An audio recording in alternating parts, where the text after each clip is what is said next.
This waterfall is called Albion Falls. It's a really nice waterfall.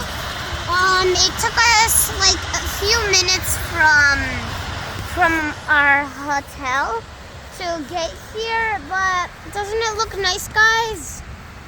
So, as you can see, it's like really lumpy, which gives it the extra pretty shape. And you see all those rocks on the floor? Yeah, it's water formation. What water does to rocks. In a few millions of years, the rock will start cracking and falling apart because of all the ice and water.